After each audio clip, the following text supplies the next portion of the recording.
Time for this week's CEO's blog. John Dummersey is with me, and John, the wet weather, it's been causing havoc of late. Certainly has.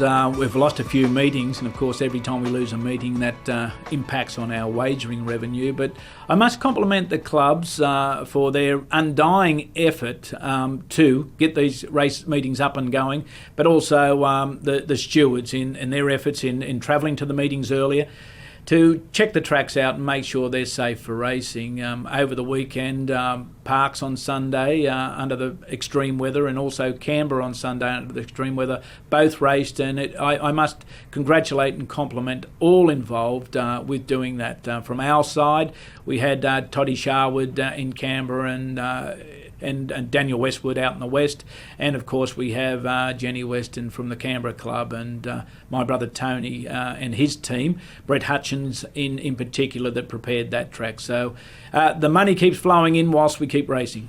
What about the conference that's coming up starting on Friday? Looking forward to that. It is a very good conference, plenty of interesting speakers. Yeah, a lot of hours have gone into this conference, and I've got to thank Reed Sanders for the work he's done, Adam Fairley, Kate, Amanda, yourself, Greg, for what you've done to get this up off the ground. But it's very interesting. It's important for the industry. I'm excited about it. I think it'll be a great 2 days or 1.5 days. I'm especially looking forward to the dinner on Saturday night and the trivia, even though I probably won't play in that. But it'll be a really, really good conference. Very good for the industry.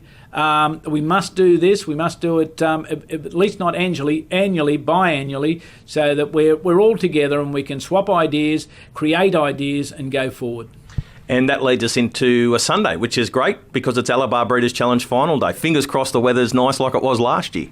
Yes, it wasn't too nice last Sunday, but yes, if it's good like it was last year, some very competitive racing. The wagering across the board should be good. There are a couple of short price favourites, as you always expect in these type of races, but a winner is not Garland until after it crosses the line, and I wish every participant the best of racing luck. Whomever wins the Alabar Breeders' Challenge, of course, will be the worthy winner. And finally, this week on Trots TV, important to point out that people should be looking on a Saturday at around 5 o'clock because there are some big announcements coming. Certainly, with the industry conference, we've saved the best for last or the worst for last. I'm not quite sure, but the last session of the industry conference will be regarding the tax parity money, where we will announce the distribution of that in the coming years. Now, what we will do on Trots TV, we will show all those announcements approximately 5 or 6 p.m. at night. So if you can't make the industry conference, and of course it's closed now, certainly watch Trots TV for the in-depth interview, Greg Hayes on John Dummersey, with what those tax parities are, and then you can either congratulate us, boo us, but if you're at home, don't throw anything at the television because that belongs to you. Catch you next week. Okay, Greg.